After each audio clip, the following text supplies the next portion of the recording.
Ladies and gentlemen, welcome to the 22 Virchow Prize for Global Health Award ceremony. The show will begin soon. Please take your seat and turn your mobile phones on silent. Thank you and enjoy the show.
Health is our most valuable asset, essential across communities and cultures in every region of the world.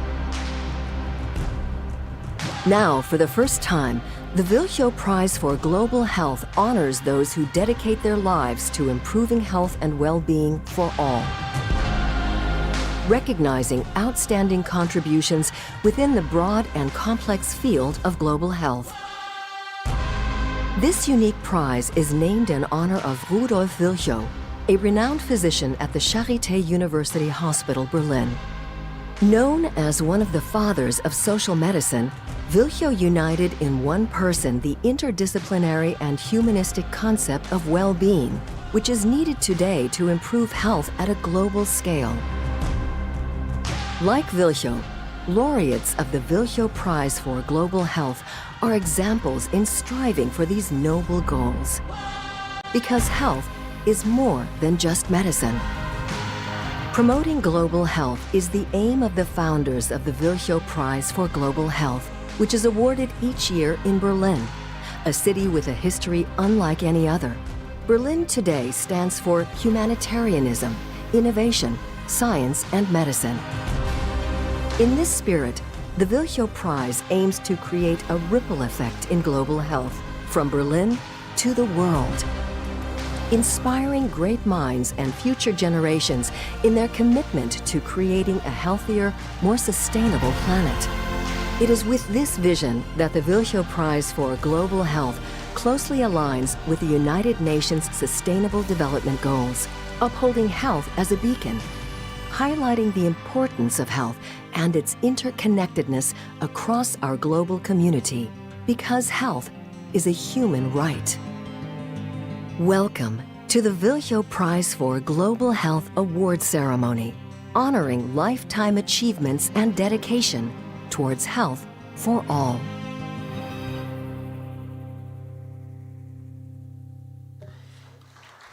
Please welcome to the stage the 2022 Virchow Prize for Global Health Master of Ceremony, Ambassador for Global Health of the Republic of France and co-chair of the Virchow Foundation for Global Health Council, Stephanie Sedou.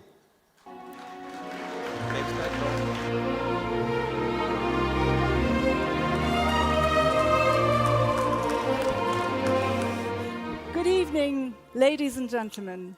What a pleasure to welcome you today to the 2022 Virchow Prize for Global Health Awards ceremony. This is a special occasion because for the first time, the Virchow Prize for Global Health will be awarded to its first laureate, John Kengasong.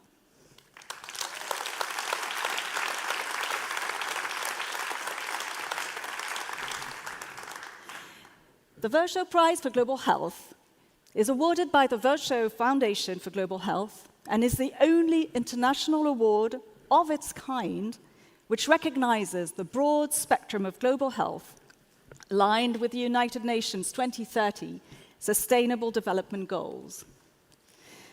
All of us here tonight are well aware of the exceptional challenges involved in upholding health as an essential right and a global public good.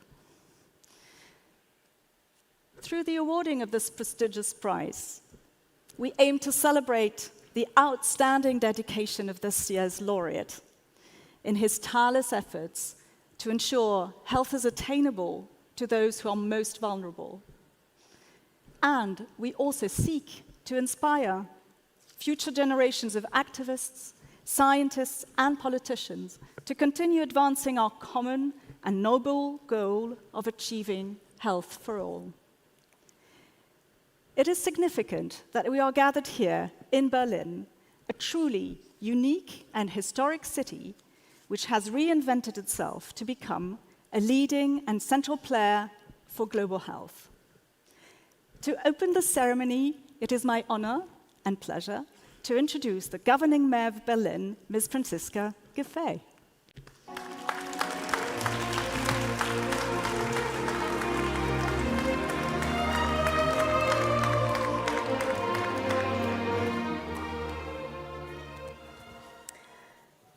Good evening, ladies and gentlemen, and welcome to Berlin. Excellencies, Excellency and Vice President Alfredo Enrique Borrero Vega, Minister of State Ava Marie Coll Seck, Minister of State to the President of Senegal, Her Excellency Monica Dwenios, First Lady of the Republic of Namibia. A warm welcome also to the Director General of the World Health Organization, Dr. Tedros Adhanom Ghebreyesus. I hope it's correct, so welcome very much. And among all guests, I welcome the Federal Minister of Germany for Health Issues, Professor Karl Lauterbach. Ladies and gentlemen, a warm welcome on behalf of the city of Berlin.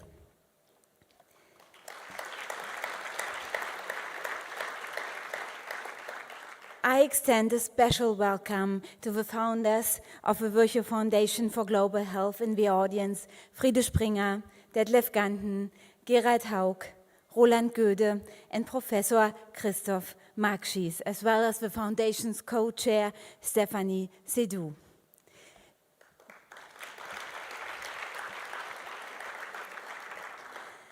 And thanks to the Virchow Foundation with one of the most generous health prizes, the Virchow Prize for Global Health is being awarded in Berlin for the first time today. And I can tell you, although I cannot see you at all, I can tell you that we are really, really proud that we can welcome all of you here in our beautiful German capital in Berlin.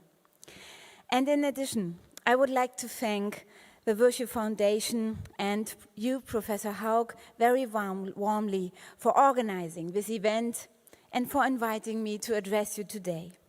Berlin is a very fitting place to be awarding the Virchow Prize for Global Health because we owe a lot to the person this prize is named after, Rudolf Virchow, a physician and politician who worked extremely hard to improve living conditions in Berlin at the end of the 19th century, for instance, by establishing municipal hospitals.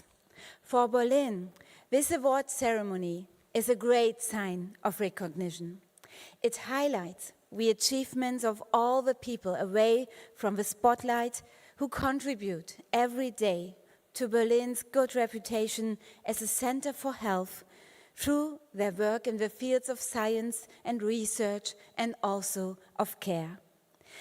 The Virchow Foundation for Global Health designed this award to pay tribute to innovations and lifetime achievements significantly impacting health challenges we all face as a global community. We can only ensure a healthy life in the spirit of the United Nations Sustainable Development Goals if we meet up with one another and if we share our knowledge and our ideas. This is also the message this award ceremony is sending out today.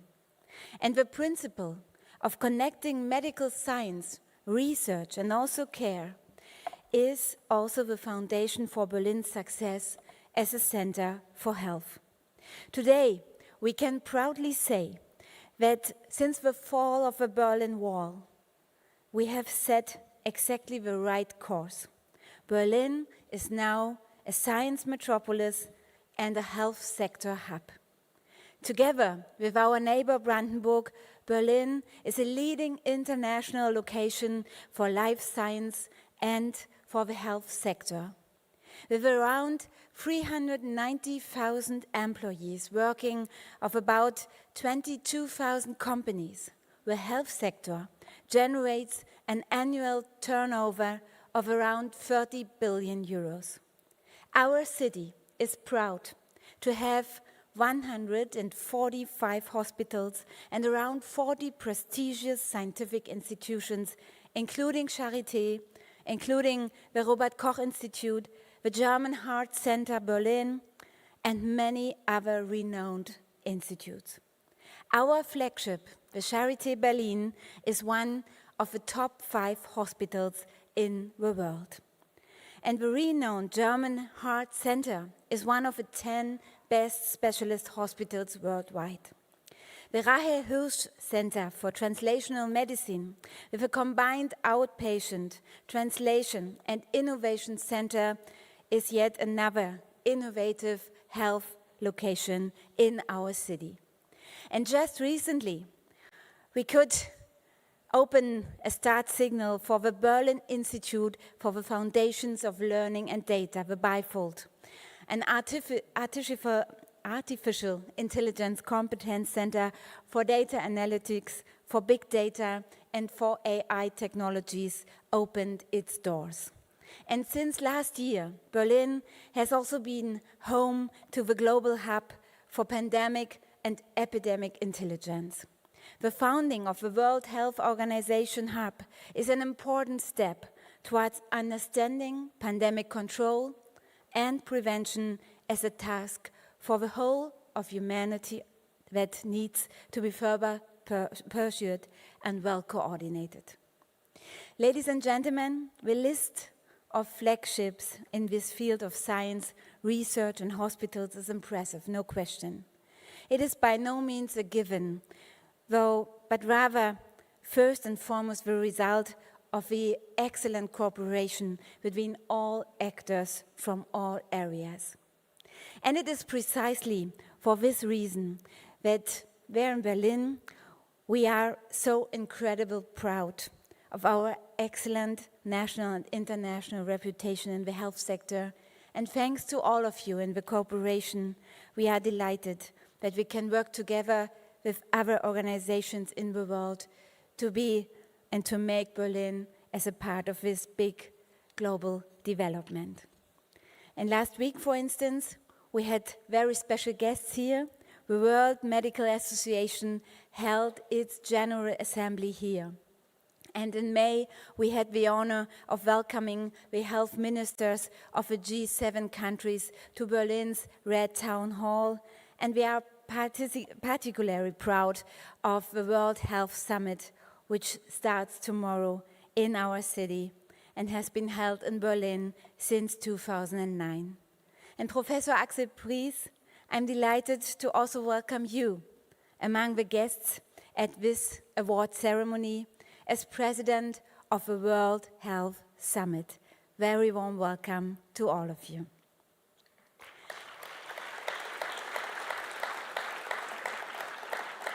And of course, we are delighted that this leading global conference is the perfect match for Berlin, just as our city is a fitting venue for today's award ceremony. And dear Dr. Nkenga Song, although you have not actually been presented the prize just yet, I would already like to take the opportunity to congratulate you on this award. The fight against HIV and AIDS is still of great importance, even here in Berlin. And despite of all the medical progress that has been made, there is still a lot to do. And that is why it is important to make a statement with this today's award ceremony. Health is a global issue that concerns us all and that can only be promoted together. But it also takes people like you, Mr. Nkenga Song, who give their all their effort, all their power, all their nerves, all their engagement to tackle these challenges. So I can only say from Berlin to you and to all your colleagues who work with you and who support you, our heartfelt thanks for your tireless work. Congratulations to this success.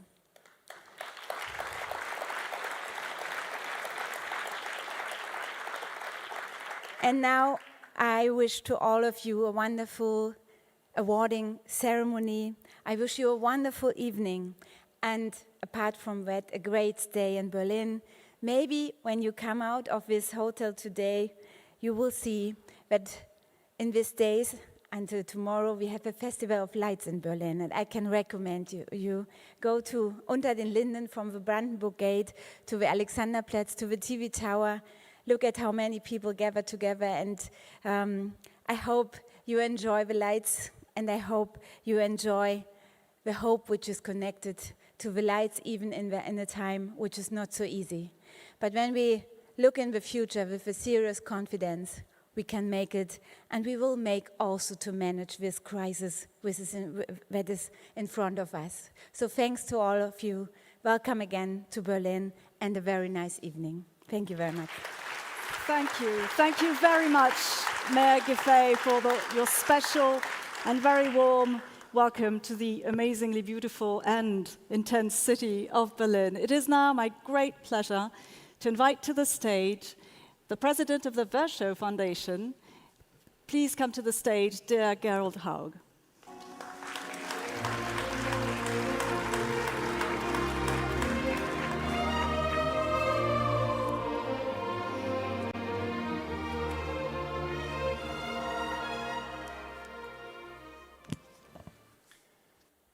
can't see anything up here. Dear Mayor Giffey, dear Minister Lauterbach, dear Dr. Tedros, dear Ambassador Seydoux, dear Ambassador Gengasong, dear John, esteemed guests, friends, and colleagues, it is my honor and immense pleasure to welcome you to this very special evening on the occasion of the inaugural Virchow Prize for Global Health Award ceremony under the high patronage of the German Federal President, Frank-Walter Steinmeier. Thank you, Ambassador Seydoux, not only for moderating tonight's ceremony, but also for your long-standing partnership and commitment to the Virchow Foundation for Global Health.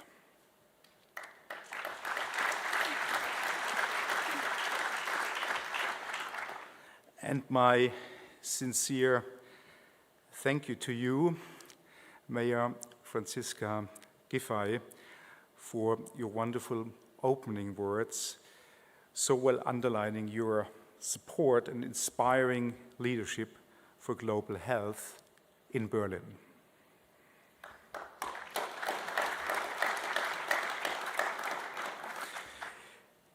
When we established the Virchow Foundation for Global Health on October 13 last year, the 200th birthday of Rudolf Virchow, it was a clear and hopeful mission to broaden public awareness on the importance of global health and to establish even stronger partnerships towards mobilizing the attainment of the so-called SDGs, the United Nations 2030 Agenda of the Sustainable Development Goals.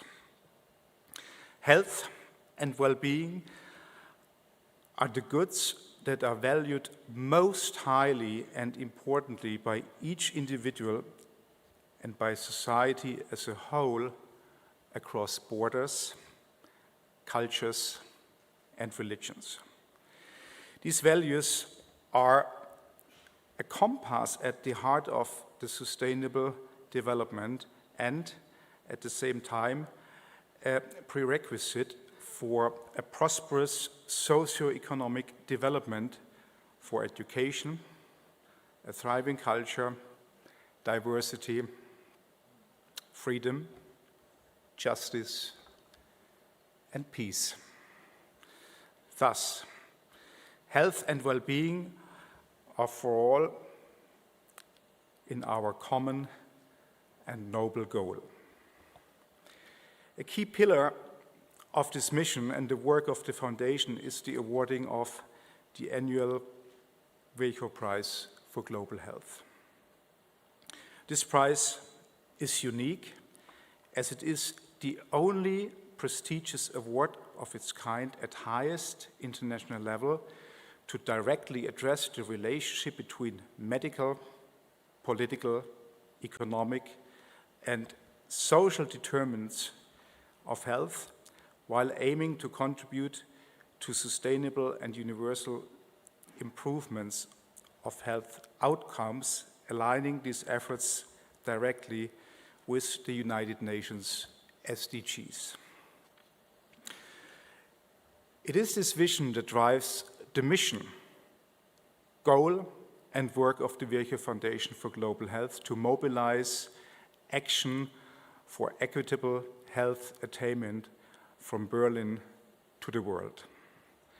Carried out by a broad community of key health players in the country's capital and across Germany, while working together in close, sustainable partnerships with internationally leading actors from all sectors and exceptional experts from all over the globe. The Virchow Foundation for Global Health set up its office in Berlin in recognition of the capital's influential role as a pillar within the global health landscape, not just of Germany. Together, the Virchow Foundation and the Virchow Prize for Global Health will jointly create an awareness raising platform for health as an essential human need and right, fostering joint exchange, interaction, and cooperation amongst all relevant and committed players at global scale. As the Virchow Foundation and the Virchow Prize for Global Health continue to grow their impact, we aim to take together with all of you the momentum of this inaugural award ceremony to broaden the support and commitment from the global health community. To anchor our joint mission and goals for global health, the Foundation has launched a Friends Network to advance the future of global health. Additional information on how you can engage with this network can be found in the printed ceremony program, and it will be shared widely following the ceremony.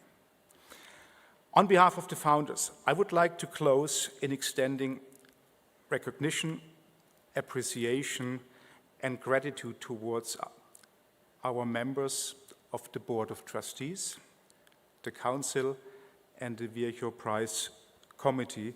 All in all, 45 international leading experts with exceptional track records engaged and committed to support our foundation on an honorary basis.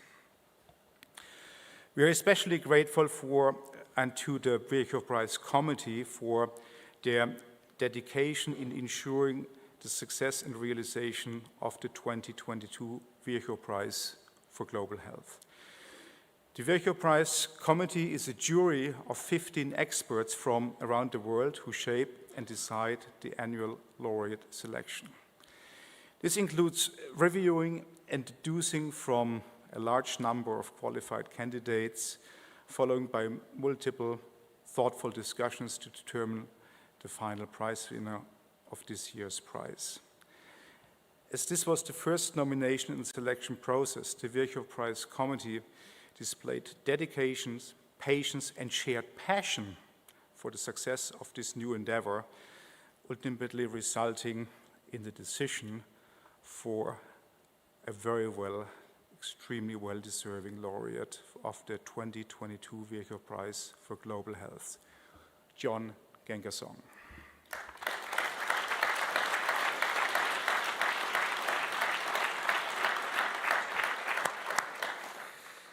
Thank you very much on behalf of the Virchow Foundation for Global Health, and I hope you enjoy this evening's ceremony. Thank you. Thank you. Thank you very much, Gerald. And it is quite amazing what has been achieved in so little time by the Virchow Foundation, but we'll hear about this later on in the evening. Now it is my pleasure to welcome Dr. Tedros Ghebreyesus, the Director General of the World Health Organization. Please, Dr. Tedros.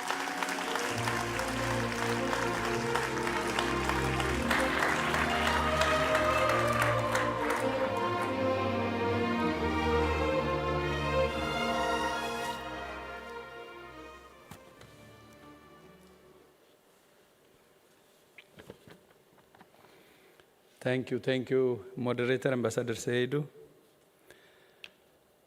The Honorable Governing Mayor of Berlin, Franziska Giffey. I think I have said your name well.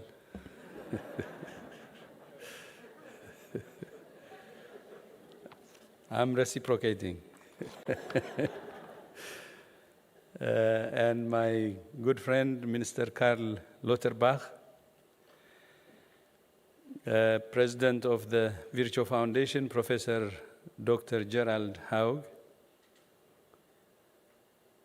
and I heard, if I'm right, First Lady of Namibia is here, so Your Excellency, First Lady Monica Gengos of Namibia.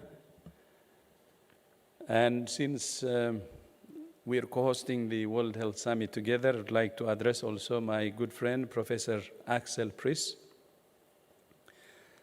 and to the winner of the prize, Ambassador, the doctor is cancelled, I think now. Ambassador John Kengasong, my brother, Excellencies, dear colleagues and friends, Guten Abend. It's an honor to be here. And I thank the Virchow Foundation for Global Health and the city of Berlin for hosting us tonight and for bringing us together to recognize our friend, John.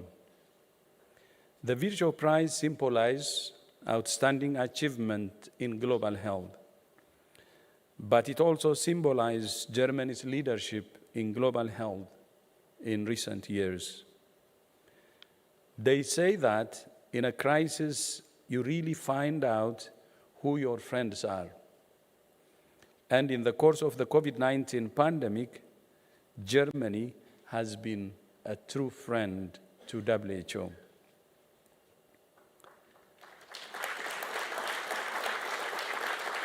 Thank you.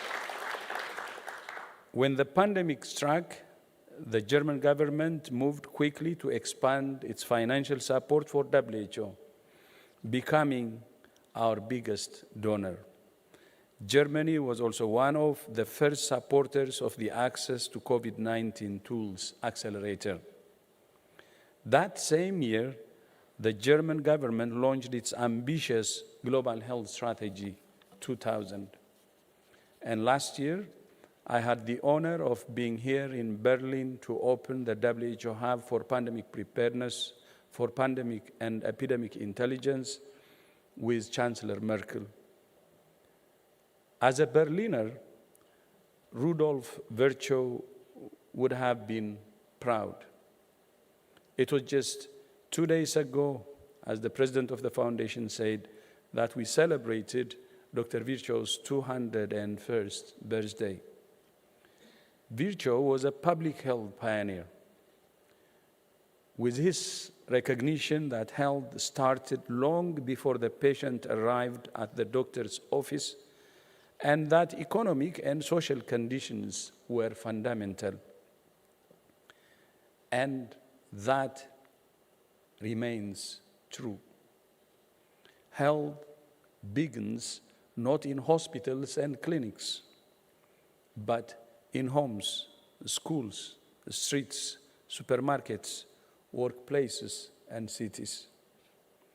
Indeed, much of the work that health systems do is not healthcare, but sick care, dealing with the consequences of poor diets, polluted environments, unsafe roads and workplaces, inadequate health literacy, and the aggressive marketing of harmful products. That's why WHO is calling on all countries to make an urgent paradigm shift towards promoting health and preventing disease by addressing the root causes of disease and creating the social, economic, and environmental conditions in which health can thrive. I had a meeting, the first bilateral meeting was with my friend, Minister Karl Lauterbach, and that was one of the issues we discussed, promoting health, healthy lifestyle, addressing the root cause. That should be at the center of global health.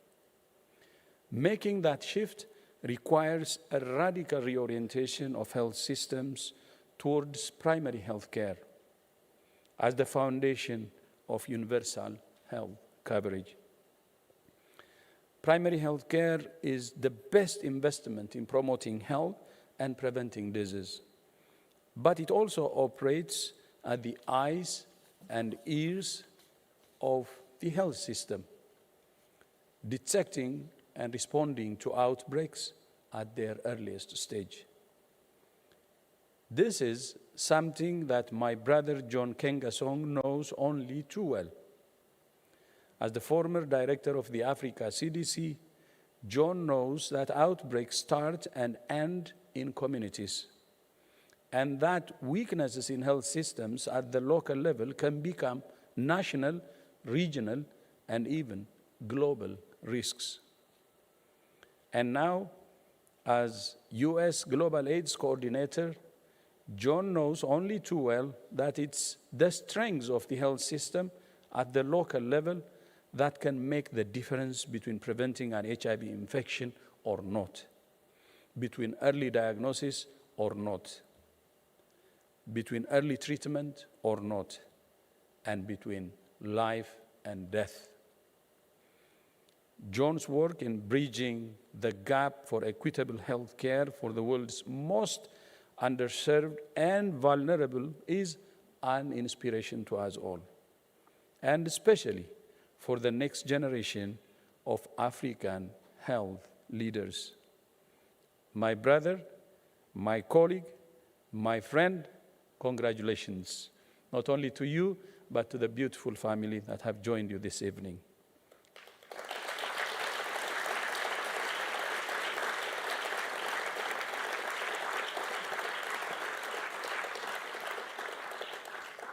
This award is richly deserved. And I'm proud of you. Africa is proud of you. And we are all proud of you. Vielen Dank. Thank you so much. Thank you so much, Dr. Tedros. Thank you for your leadership in global health, and thank you for reminding us of the fundamentals. Thank you for your patronage to this amazing event tonight. It is now my special pleasure to welcome to the stage the German Federal Minister of Health, Dr. Karl Lauterbach.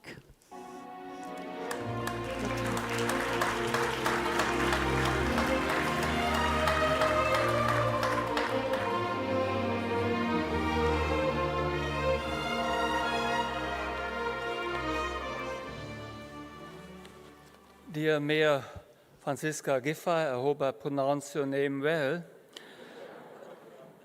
Dear Ambassador John Kenya-Song, dear friend Tedros, dear Professor Haug, my colleagues, Excellencies, ladies and gentlemen, I will give only a brief introduction into what I believe which is a great celebration and an honor for us here in Germany. It's a great pleasure and an honor for me also personally to address you today at the award ceremony in the honor of the life and work of Rudolf Virchow. Virchow, who was one of the first to basically recognize the importance of global health, a term which at his time was most certainly not known. But Virchow, ahead of his time, recognized how living conditions, infectious diseases, lays the foundations for a good life. And this has not changed ever since. Not ever since it has changed that we depend on our environment more so than in the past, that infectious diseases basically kill children, kill adults, and they in particular kill those that are already lacking primary health, as Dr. Tedros, my friend, was already pointing out. Virchow was also one of the first people to recognize that it is sometimes important to become politically active if you are a doctor. And he moved into politics as a doctor, as I have done myself, as a matter of fact, for very similar reasons, because I also very early on in my career recognized that it is sometimes necessary to change the political conditions in a society in order to have an impact on public health and the life of people. But Virchow, way beyond what we can achieve nowadays, was ahead of his time. And therefore, I think it is very well expressed by Professor Haug that this is, to my knowledge at least, the only prize, recognized international prize, which recognizes this interaction, living conditions, public health, pandemics, the future of mankind, in many ways, how social life and living conditions interplay with medicine and the prospects of our future. I would like to point out that these interactions are nowadays more important than they have ever been before, because currently we deal with the risk of climate change, war, pandemics, and threats to public health. And it is a time where the spiral goes either up or the spiral goes down. If we have more climate change, we will have more wars, we will have more pandemics, and we will have less public health. If the spiral goes up, we will basically deal with the risk of climate change, we will have fewer wars, we will have fewer pandemics, and we will have better public health and better living conditions. So the prize, in many ways, is about that spiral. Is it a spiral up or is it a spiral down? And the future is uncertain with respect to this very important issue. I do not know of anyone, as a matter of fact, who would deserve this prize, the initial prize, to the degree that Ambassador John Kenya-Song does. It's a great honor, therefore, for me to be here today to welcome the prize ceremony, but also to welcome Ambassador John Kenya-Song. He's not only deserving the prize, but he is in one person what we talked about. He is in one person someone who on an international level understood in a way that very few people do, the interaction between climate change, peace, public health, and fewer pandemics. So congratulations. We are proud to have you here in Germany. We are proud to host this ceremony, and we are looking forward to the collaboration with you. It is a great honor to have you here. It is a great honor that you accept the prize, and this is a very great pleasure for me to be here this evening and share this important moment with you. Thank you so much, Minister Lauterbach. And coming from a doctor and a politician, I think you have made an impression on many in the audience. Thank you. So now, a very special moment. It is my great pleasure to introduce to you musicians who have come from various corners of the world, who have been influenced in their music by all parts of the globe. Now they will come on stage and introduce their own personal compositions, which I will play to you. Please help me welcome Lili Dahab, Bene Aperdania, and Juan Camilo Villarrobles. Thank you. Thank you. Good evening. We decided for this special night to sing for you a masterpiece from the Latin American music, which is called Gracias a la Vida, Thank to Life, just to celebrate that we have health, and sometimes we take it for granted.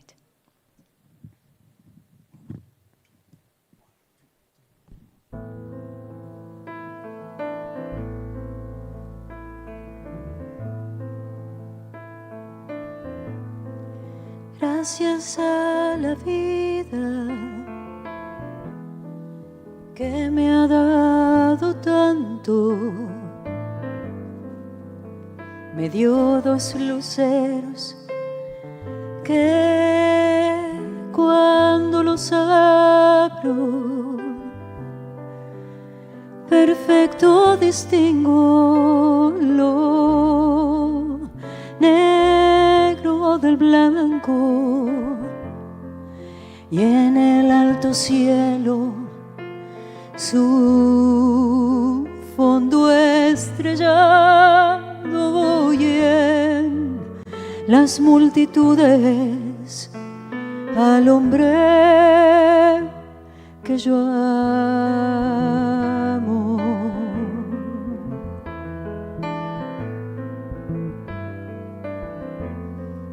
Gracias a la vida que me ha dado tanto, me ha dado el sonido y el abecedario, con las palabras que pienso y declaro. Madre, amigo, hermano y luz alumbrando gota del alma del que estoy amando,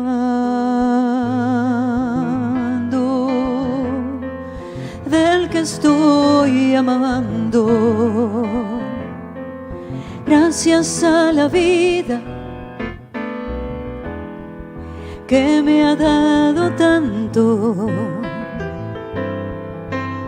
me ha dado el oído que en todo su ancho graba noche y día, grillos y canarios, martillos, turbinas, ladridos, chubascos y la voz tan tierna de mi bien amado. Gracias a la vida que me ha dado tanto, me dio el corazón que agita su marco cuando miro el fruto del cerebro humano, cuando miro al bueno tan lejos del malo, cuando miro el fondo de tus ojos claros.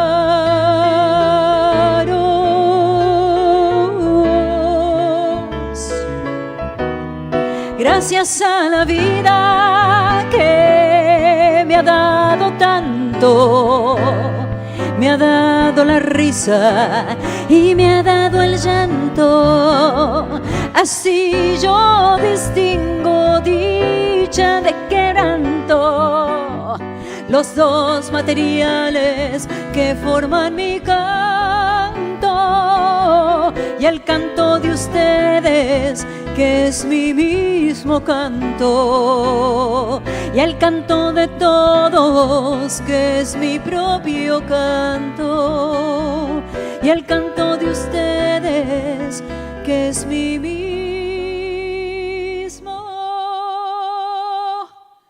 canto,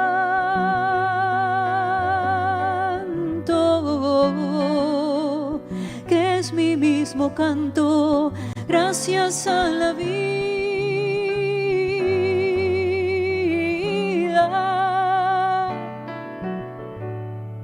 gracias a la vida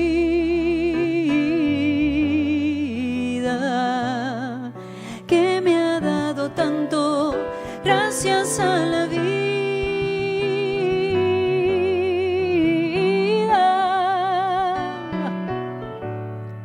gracias a la vida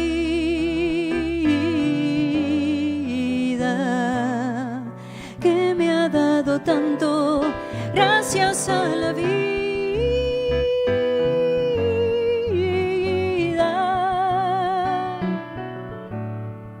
gracias a la vida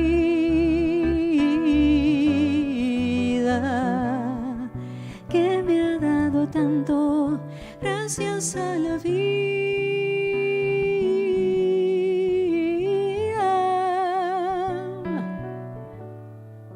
Gracias a la vida.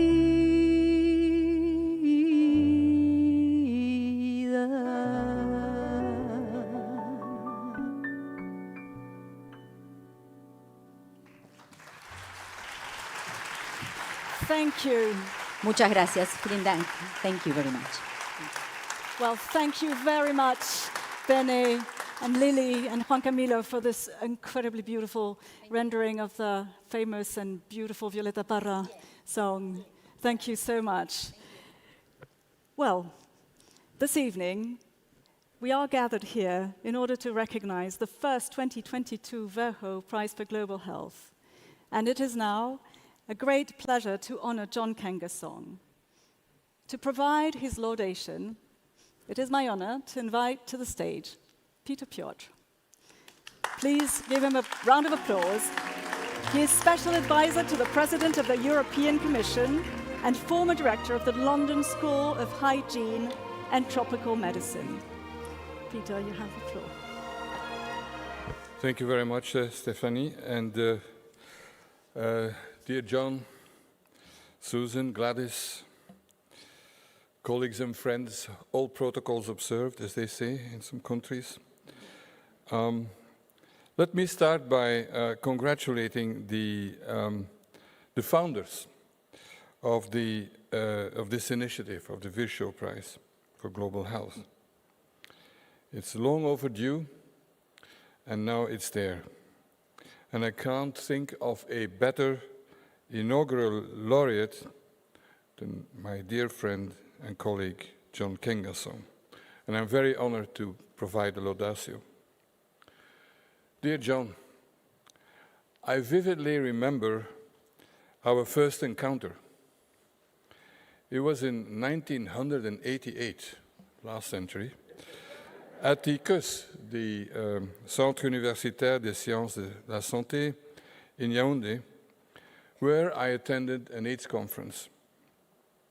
And together with our common friend, the late Peter Ndoumbe, I fairly randomly entered the lab where you were working.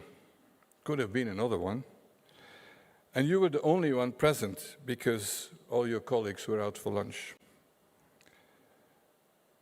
And with precision and passion, the young student that you were explained the studies you were conducting on hepatitis B among pregnant women.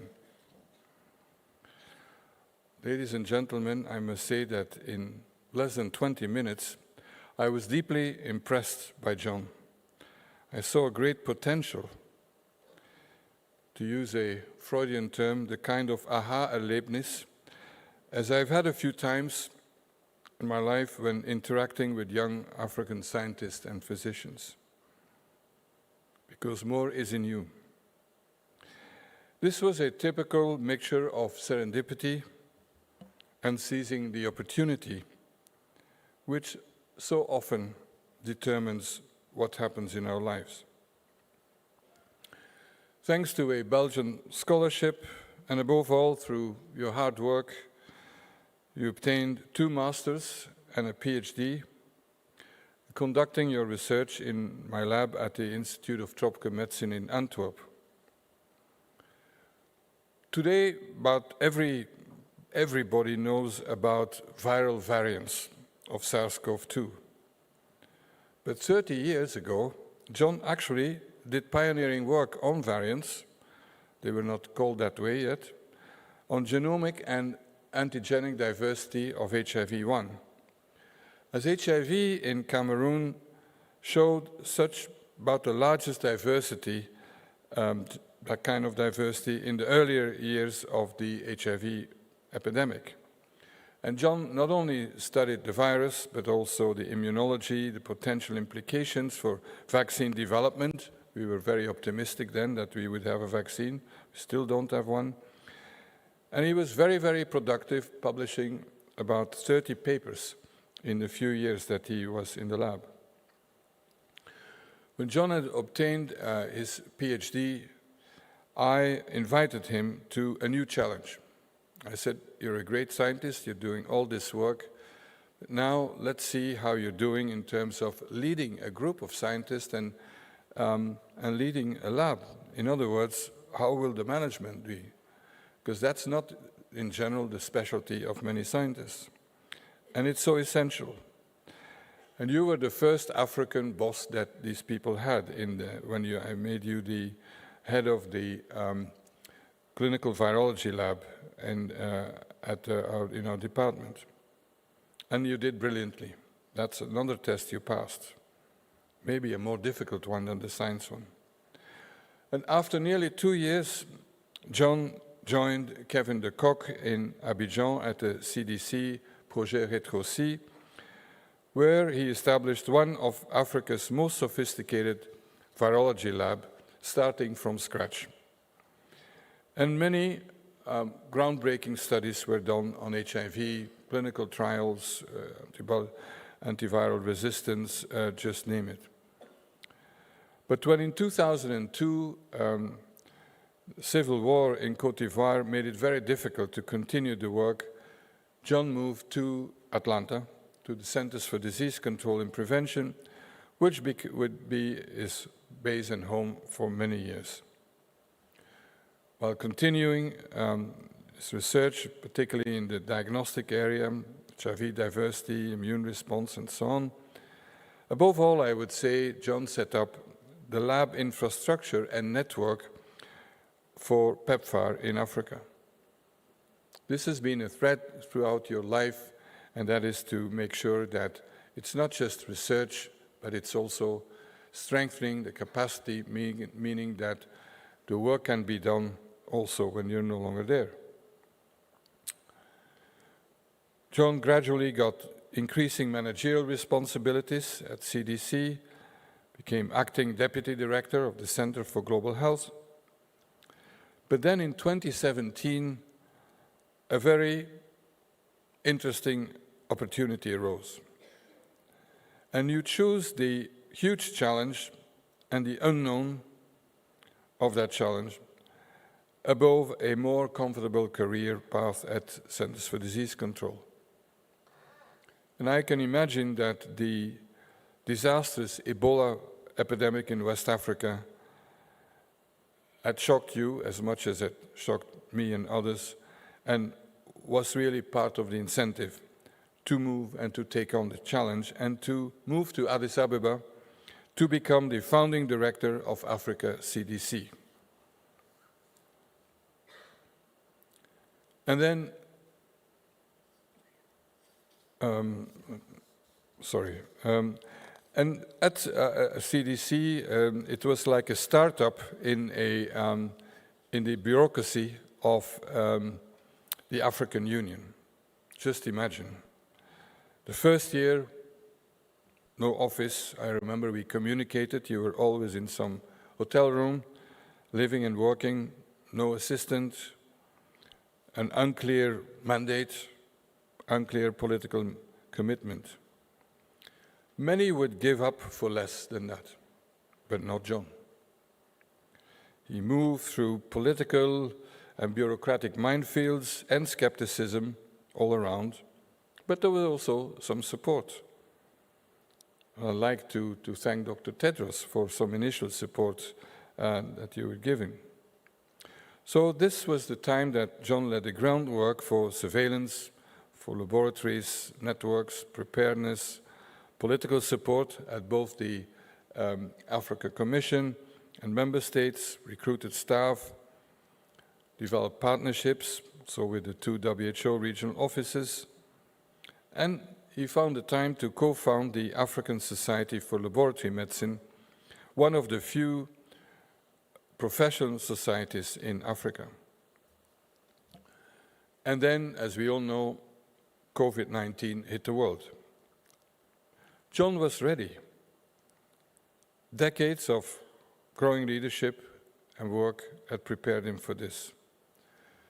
And already in February 2020, he made sure there were diagnostics, because there were none, had to be imported from Germany to diagnose COVID.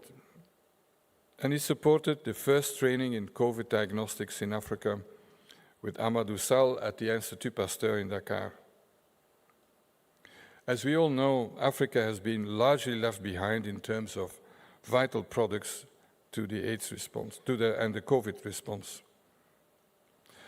But rather than, as in the past, spending a lot of time complaining and then counting on support from donor countries and charity, the African Union and Africa CDC took Africa's destiny in their own hands, largely thanks to John's leadership and inspiration, and with the support of leaders such as President Ramaphosa.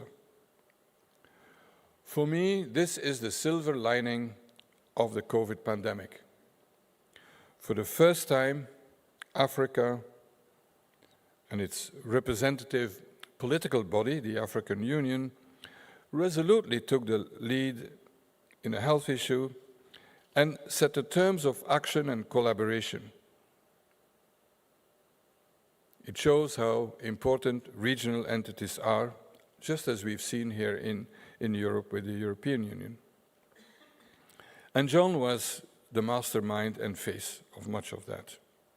Working with numerous partners, he initiated pooled procurement, strengthening of lab capacity, laying the groundwork of vaccine deployment before we even knew that a vaccine was possible, and he launched several task forces and alliances to procure vaccines, to deliver them, and now also very importantly to manufacture them, because one of the lessons is that you cannot count on other regions to provide you with vital products because borders may be closed, because everybody needs them. So local manufacturing is going to be extremely essential.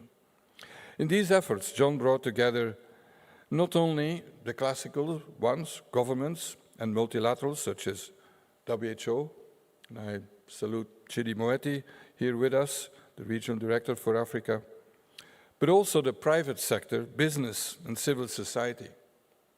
This is obviously how we used to work on AIDS, but it's not yet the rule it should be in global health.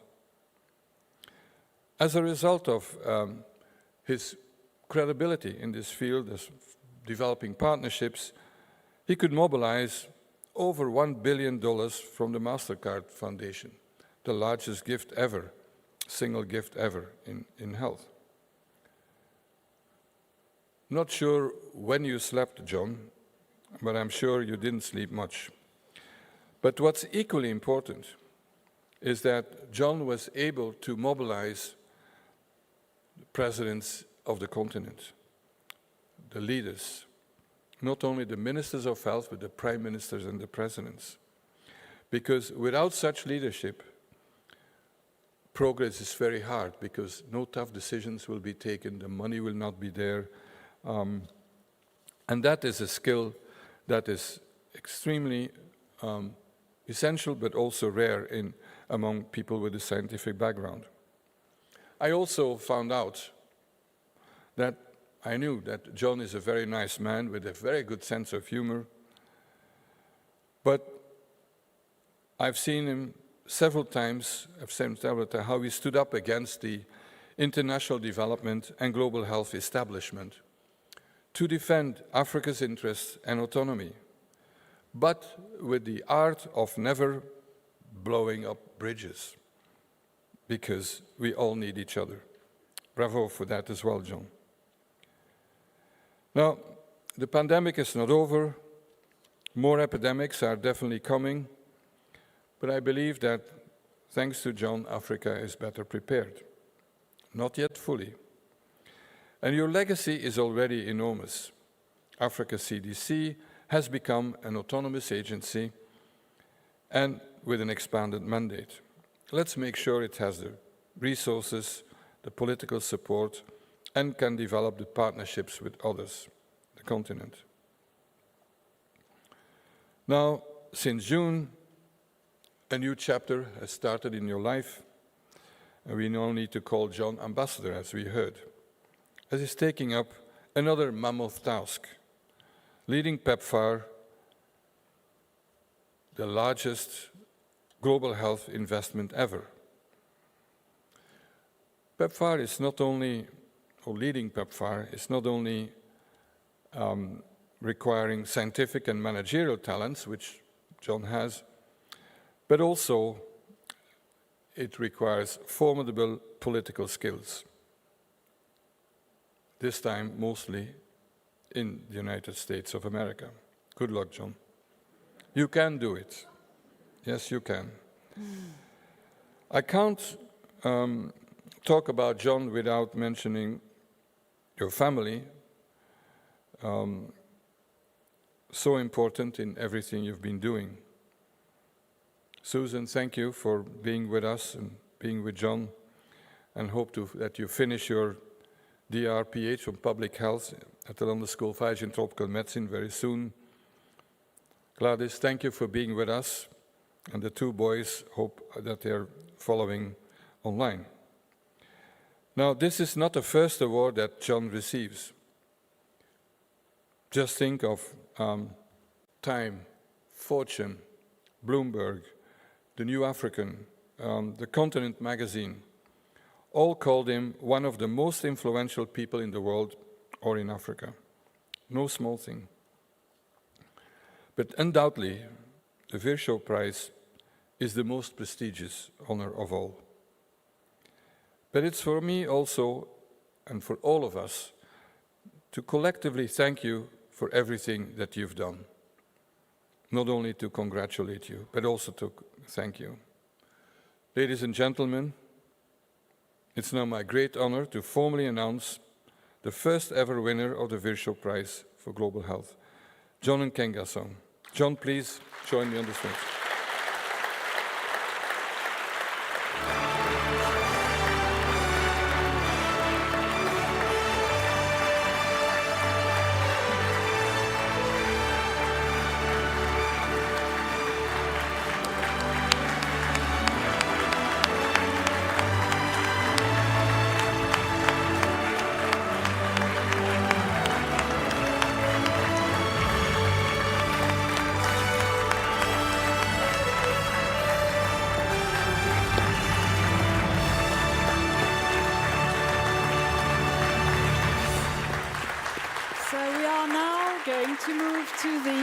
Of the prize, and I would like you to please welcome to the stage the founders of the Virchow Foundation for Global Health, Frieda Springer, Gerald Haug, Detlef Ganten, Christoph Marksches, and Roland Godet. Please. And I would also like Mayor Giffey and Dr. Tedros to join us for the group photograph. And Minister Lauterbach, please join us if you're, yes, of course. So, Ms. Springer, if you could please do the honors of presenting John Nkengasong with the 2022 Virchow Prize for Global Health with the trophy. And Christoph Marksches, if you could please present the certificate.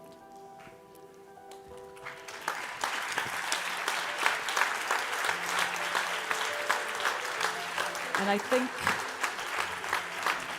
we will have a group photograph.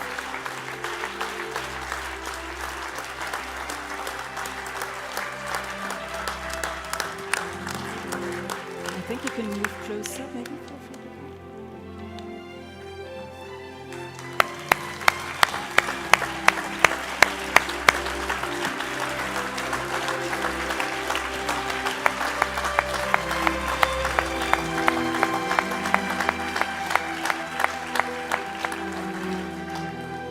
Congratulations, John. Before we pause for pictures to be taken on stage with you and the trophy and everyone, I would like to take this brief minute to explain what this prize presents. It's being designed by artists around Professor Axel Kufus, Noah Lerner, and Bastian Thürich from the Berlin University of Arts, the Universität der Künste, in very close collaboration with the Virchow Foundation.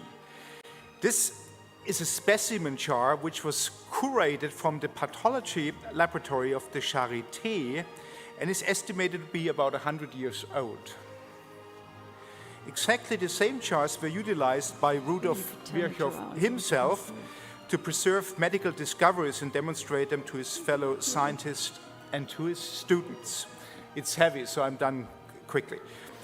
Specimens presented within this jar bridges the work of Rudolf Virchow with John Nkengasong's ongoing contributions for global health. Inside is an inscription praising the accomplishments of John Nkengasong with a symbolic vial called Vaccine for or against inequity.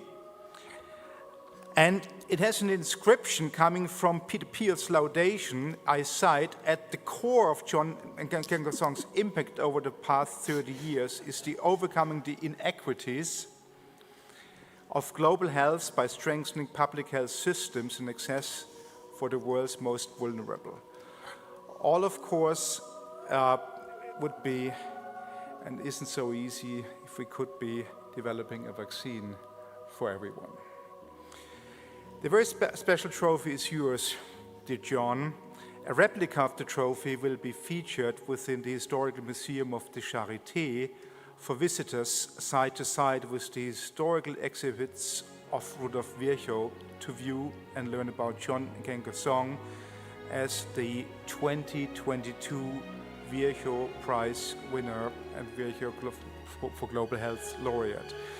Participants of the World Health Summit will be able to view this replica at the hotel lobby after the ceremony. So now it's time for the pictures.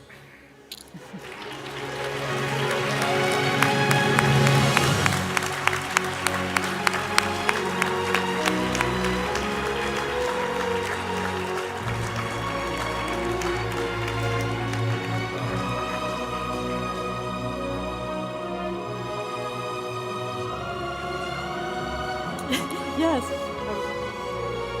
Yes, why don't you? Oh, this is your. You've got an advantage with size. Yes. That's done. Okay. No, I'm. Oh no, but I won't. I don't want to stand in front of the prize.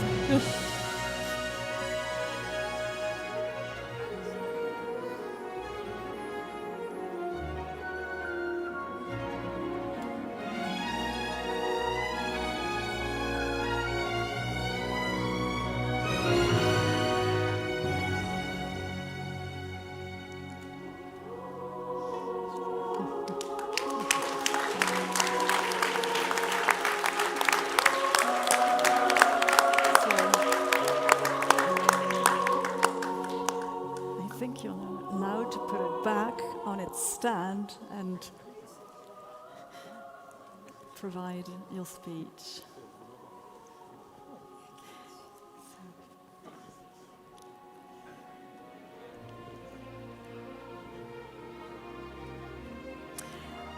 I would like you to please thank the founders for handing the prize.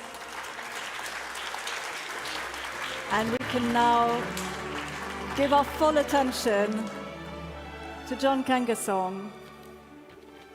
If you could please provide your speech.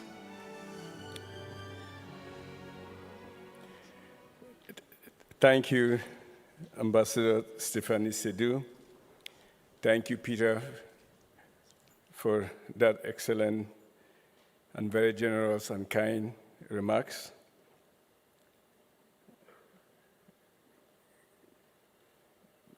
Dignitaries, the Mayor of Berlin, Franziska Giffey, Director General of WHO, my dear friend and brother, Dr. Tedros, Professor Peter Piot, the Regional Director of the World Health Organization Office in Africa, Dr. Chidi Moeti, my friend, Professor Gerard Holt, the President of the Virchow Foundation, honorable ministers here present, Excellency, the First Lady of Namibia here present, Excellencies, the ambassadors, ladies and gentlemen, dear friends, my very personal friend and childhood friend, Dr. Chief Fosengong, who flew all the way from London to join us here. Greetings and good evening. I'm truly humbled and honored to accept the Virchow Prize for Global Health on behalf of the Global Health community. Even more humble is the overwhelming feeling of being the first inaugural recipient of this prestigious prize.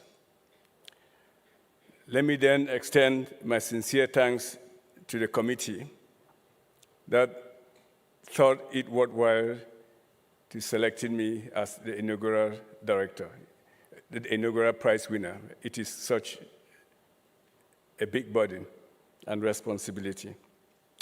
Ladies and gentlemen, dear friends and colleagues, we are here today to celebrate global health, the remarkable achievements that we've all made in advancing global health.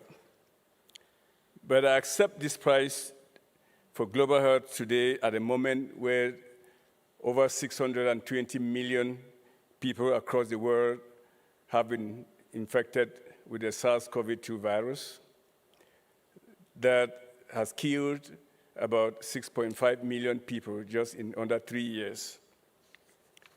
I also accept this award today, recognizing the over 85 million people in the world that have died from a terrible disease, the HIV/AIDS pandemic over the last 40 years, that have been infected, I beg your pardon, and 40 million dead, and about 38 million still living with this terrible disease. I accept the prize today knowing that the global health community is battling multiple public health challenges, including repeated Ebola outbreaks, monkeypox outbreaks, cholera outbreaks, non-communicable diseases are rising. So it's a complex time. In the 21st century, global health will continue to be challenged by population growth, climate change, urbanization, increased pressure on the water supply, and other challenges that we cannot even imagine. I also accept this prize recognizing the tremendous disparity, tremendous inequalities, inequities, and tremendous gaps in health systems that exist in the world and in the landscape of global health. In 1971, Julian Hart published a paper in The Lancet and talked about the inverse care law, which essentially says where there's greatest need, there's limited ability or capabilities. It was about 50 years ago. Today, it is still very valid, that disparity. I reflect a lot on disparity because of my own personal humble beginnings. I was severally, growing up in my country of birth, Cameroon, affected by malaria, where you struggle to go to the pharmacy to buy malaria treatment, but you end up buying only an aspirin tablet to calm your fever. Whereas health systems were very weak and continue to be so. So I advance public health and global health every day, and I mean every day with that in mind. The word global in global health can be subjective or objective, depending on the context and setting. And some still sees global health as doing services to others. It is not true. Global health is about all of us sharing the same planet, the same humanity. In 2009, Peter Piot, and I always said Peter because, as you heard, he was my mentor. So if I've succeeded, it's because of him. And as I scare him all the time, if I've failed, it's because of him. And I don't think that.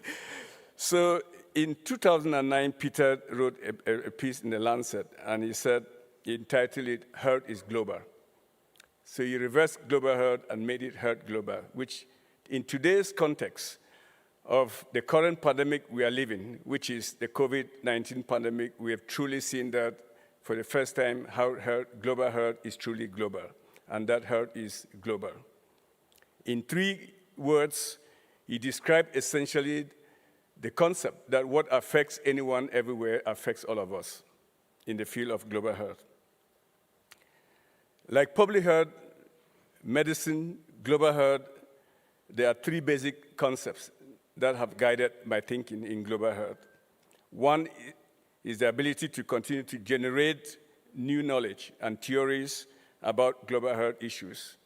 Second is to determine the structural factors that are causing the problems that we need to face. And thirdly is developing global solutions with appropriate frameworks, strategies, policies, laws, political leadership, and diplomacy. In fact, global health is intrinsically linked to good diplomacy and good political leadership. Let me profile one of my global health heroes that is perhaps not always mentioned. I always remember Kofi Annan as one of my greatest public health heroes. When Kofi Annan became Secretary General of the UN, just before the turn of the century, there was tremendous ignorance and denial of HIV/AIDS epidemic were at the heights, and new infections were rising dramatically. Poor countries, especially in Africa, had no access to life-saving drugs. Kofi Annan was instrumental in breaking the taboo around AIDS, using diplomatic prowess and his charismatic manner to convince leaders to act. If that didn't work, then Kofi Annan would speak up. He would say, in quotes, "Friends, we know what it takes to turn the tides against this epidemic. It requires every president, prime minister, every parliamentarian and politician to decide and declare, in quotes, AIDS stops with me. AIDS stop with me." Mr. Annan demanded that deeds be followed by proclamations. When governments invested less than $1 billion for the prevention and treatment of HIV/AIDS, he demanded 10. And his efforts, and relentless efforts, led to the creation of the Global Fund. He famously stated, in quote, "Health is not something we should dream of, but it's a human right to be fought for." I expand a lot on this because I believe strongly that Rudolf Virchow would have been proud of Mr. Annan's and in addressing today's challenges that we face in global health, i.e. the fight against HIV/AIDS at that time. And of course, today, the fight is against the COVID-19 pandemic. Because it requires a philosophical and visionary thinking that Professor Rudolf Virchow embodied. He was himself, as we've heard, a physician, a biologist, anthropologist, a politician, and a writer. And he said, and I quote, "Medicine is social science, and politics is nothing but medicine on a grand scale." In brief, good global health practice is good political leadership. Receiving this prize for global health today symbolizes the spirit of global health and partnerships that I believe in, and I believe in so strongly, that continues to inspire and engage the progress we are all making in global health. Today, I come to Berlin as a trustee, inspired with a renewed dedication to global health. I accept this prize on behalf of all men and women who are engaged in the fight in breaking down the barriers against inequality in global health, especially in reversing the inverse care law famously stated by Julian Tudor-Hart. As a trustee, from the depth of my conscience, I'm aware that the prize is much more than an honor for me personally. Rather, it recognizes the many supporters and enablers who have accompanied my journey over the last 3 decades. Permit me paraphrase Dr. Martin Luther King. He said, "Every time I take a flight, I'm always mindful of the many people who make the successful journey possible, the known pilots and the unknown ground crew." As such, coming from a humble beginning, I had to lean on the shoulders of giants. In that spirit, let me recognize my undergraduate studies at the University of Yaoundé, where, as Peter mentioned, I met him for the first time when I was working in the laboratory of late Professor Peter Ndumbe in the 80s. 2 important mentors in my life that we named our first son, Pete Martin, who couldn't be here after them. Shortly after that chance that Peter outlined, I remembered in that famous encounter in a laboratory doing a test, and I saw somebody knock a door, and that lab was not more than 3 meters by 3 meters, and it was a toilet that we have transformed into a laboratory to do serology for hepatitis. That's where Peter found me. He actually became the catalyst for my career in public health, having created the opportunity for me to travel to Belgium.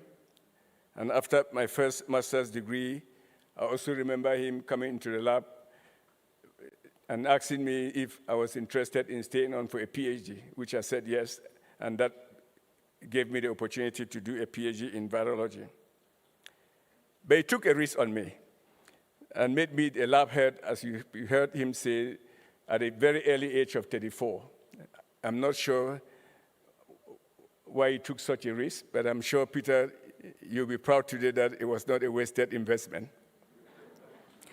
The point is, give young people a chance. Even at the age of 34, give them that responsibility and leadership.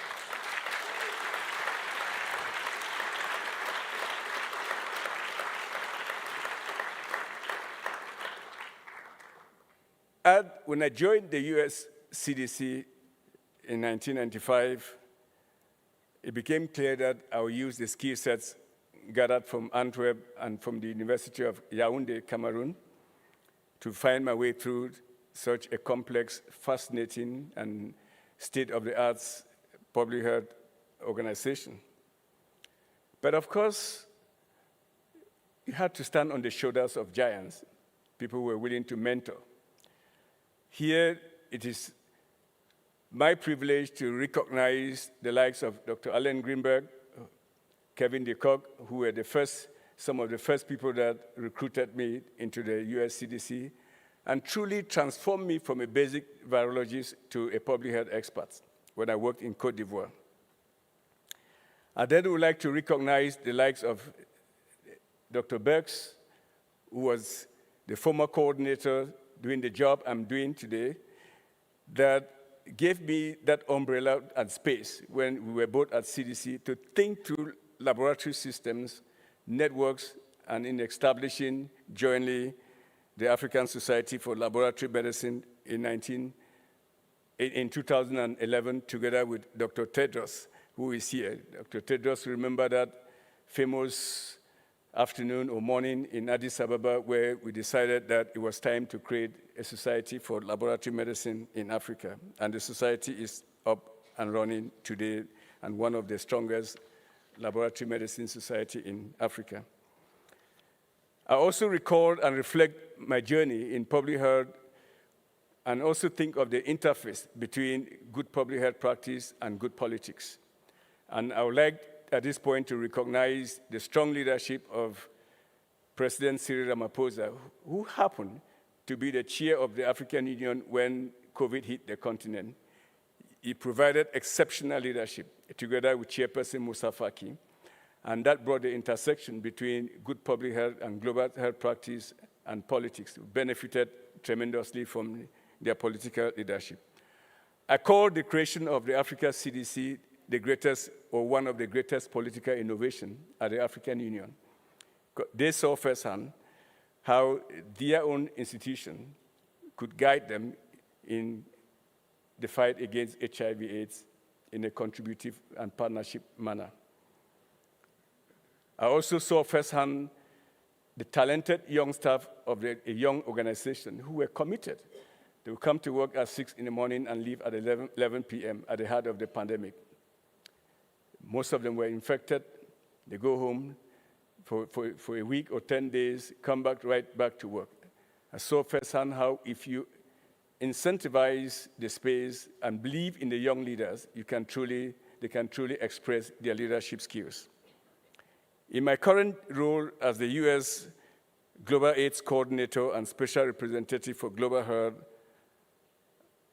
I'm very comforted that I'm standing on the shoulders of giants. I mentioned Ambassador Birks, Ambassador Gooseby, Ambassador Daibo, who have all given me their shoulders, their broad shoulders to lean on as I prepare to take on a new assignment, which is to work with the likes of Winnie, who is here, the Executive Director of UNAIDS, the Global Fund, and others to bring HIV/AIDS to an end by the year 2030. We saw a clear expression of political leadership again in New York just a few weeks ago at the UN General Assembly when President Biden led the efforts to replenish the Global Fund, where all G7 leaders and many heads of states from Africa came together and pledged up to about 14.25 billion to replenish the Global Fund to continue the fights against HIV, TB, and malaria. I'm also very pleased that to work for somebody now, my boss, the current Secretary of State of the United States, Antony Blinken, who has prioritized global health and health security as one of the United States' foreign policy priorities. What a great fortune to have profited in the past from all these leaders and continue to profit from giants in the field and political leadership. Let me take a few moments to say a special thank you to my family, who have stood by me for the 30 years in this phase as I navigate the complexities of global health, living from one country to another, from Belgium to Cote d'Ivoire to Ethiopia, back to the United States and my country of birth, Cameroon. I reserve a special place for my wife, lovely wife who is here, Susan, who has always been there, actually gave up her own career at the CDC in the US to come live with me in Ethiopia.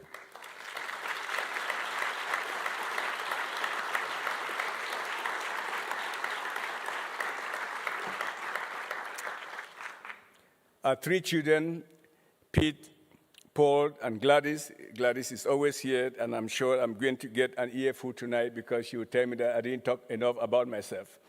Please give me at least a C grade when you evaluate my remarks. Colleagues and friends, we should all refuse to accept despair as a response to the multiple challenges facing the global health landscape. We should refuse to accept the views that scarcity in health commodities should tragically define inequalities and inequities and timely access to global health commodities when they do exist. We should refuse to despair on multilateralism and regionalism, but continue to strengthen and reform them when necessary, and make sure that we build a new public health architecture that speaks to the strengths of multilateral, regional, and national institutions. That is the only way I believe that we are going to continue to express solidarity and cooperation in addressing the health security challenges of our time.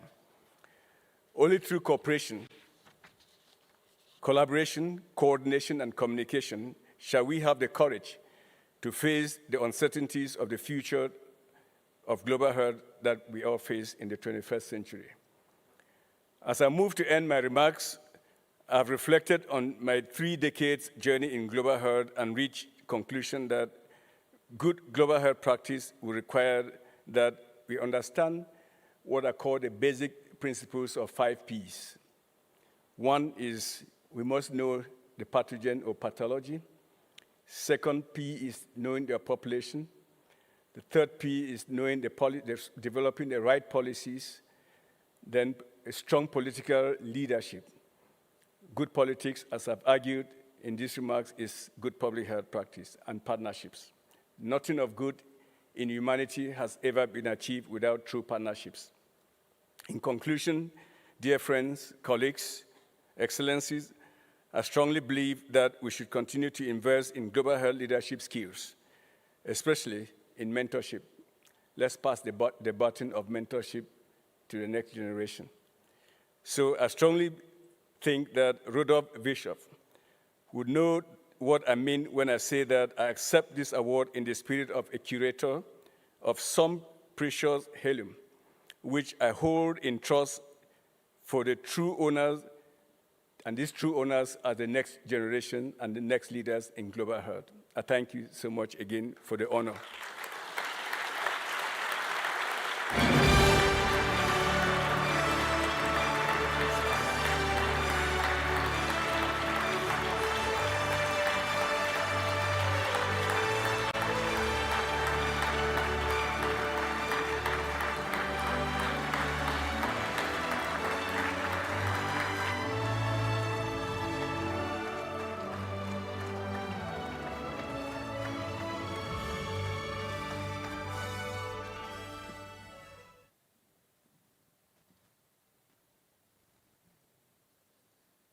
We are going to perform for you an own composition, which is called Bajo un mismo cielo, under the same sky. It's a wish of peace, that we all live under the same sky with peace.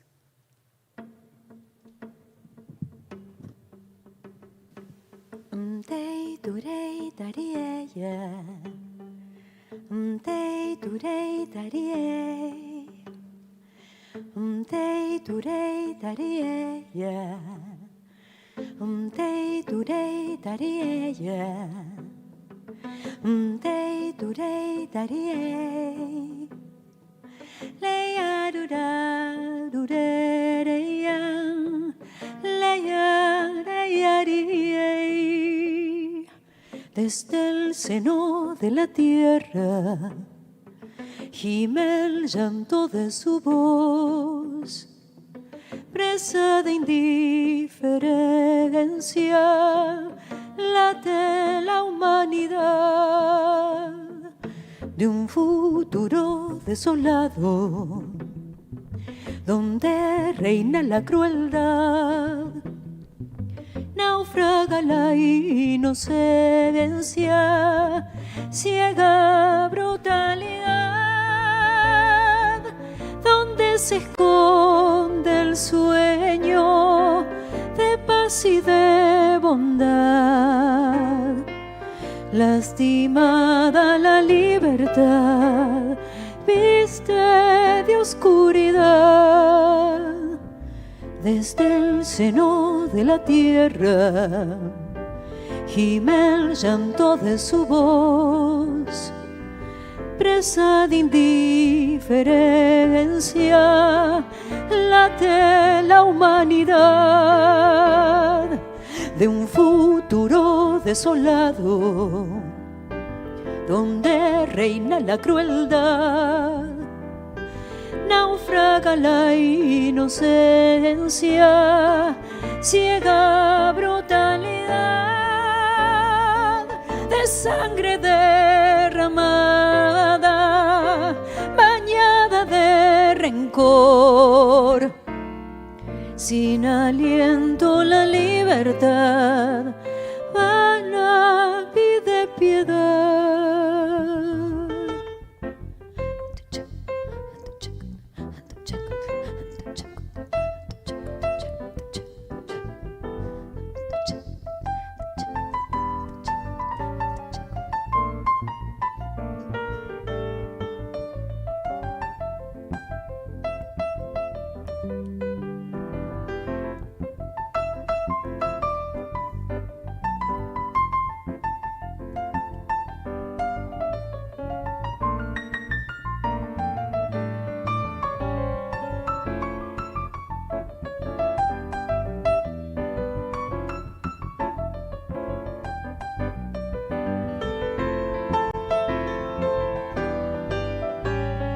Bajo un mismo cielo, en mi mundo, no hay fronteras, no hay banderas en mi mundo, no hay color ni religión, hijos de una raíz.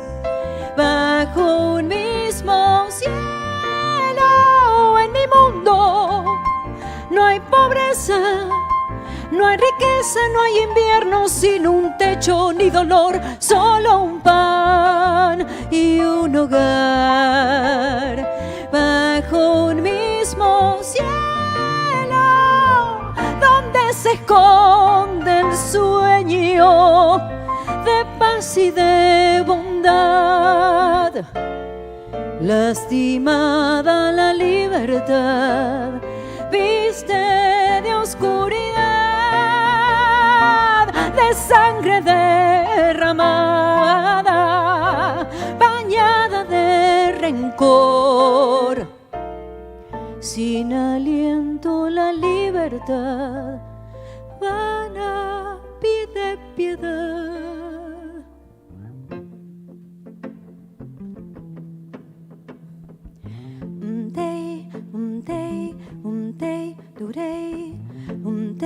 Durei darie, durei darie. day, day, day, today. Day, day, day, today.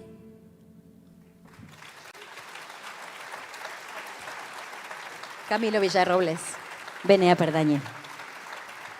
Muchas gracias. Thank you very much. Thank you. Vielen Dank. Well, thank you very much. Maravilloso. Muchísimas gracias. Well, I would like now to mark, as many of you know, this evening marks the almost opening of a very intense week, that of the World Health Summit. And I think it's quite important and certainly very relevant that we will now bridge this ceremony with the upcoming events later on. It is now my pleasure to hand over to the President of the World Health Summit, Axel Priess, and to the former President of the World Health Summit and current co-founder of the Virchow Foundation for Global Health, Detlef Ganten. Please, gentlemen.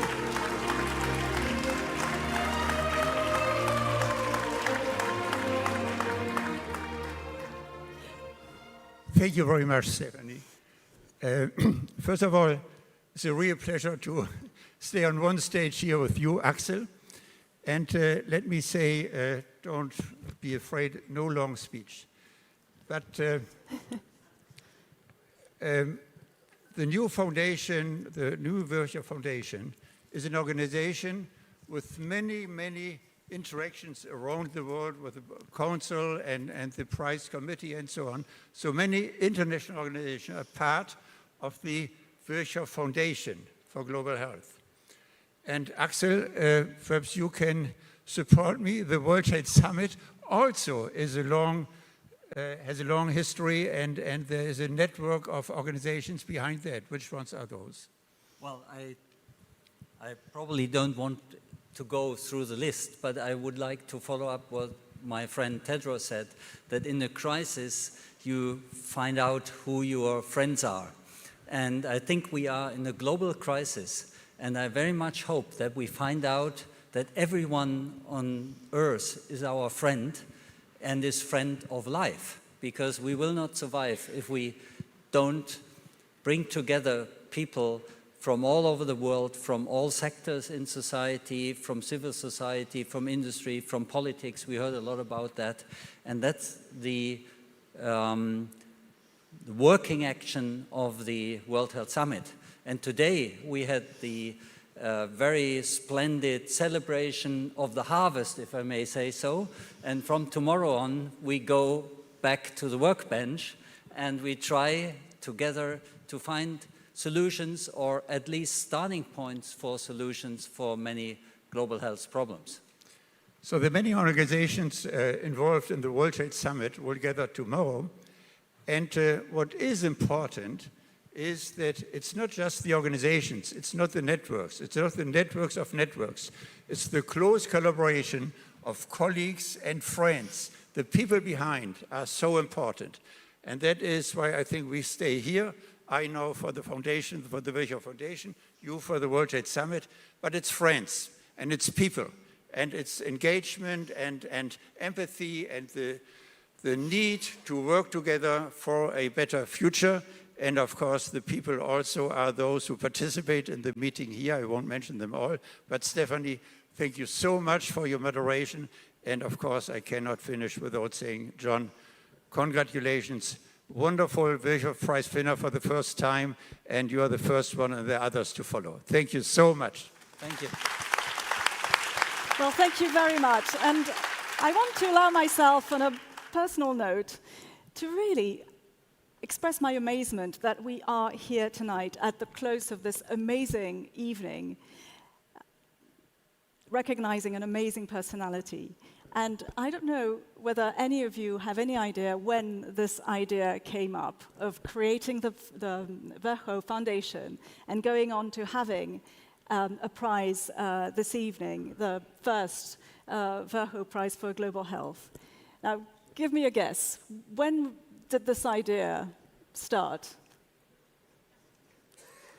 Okay, it was 1 year ago. It was 1 year ago, on the occasion of last year's World Health Summit, that some of you that I shall name or not name, but I give you a sense of who they can be, were already plotting around this wonderful, marvelous idea of creating this foundation for global health and having it give its first prize. And how amazing that it came about only 1 year ago. And I have to say that this evening we celebrated John Kengasong's amazing capacity to not only have a vision, but also have the talent to implement it.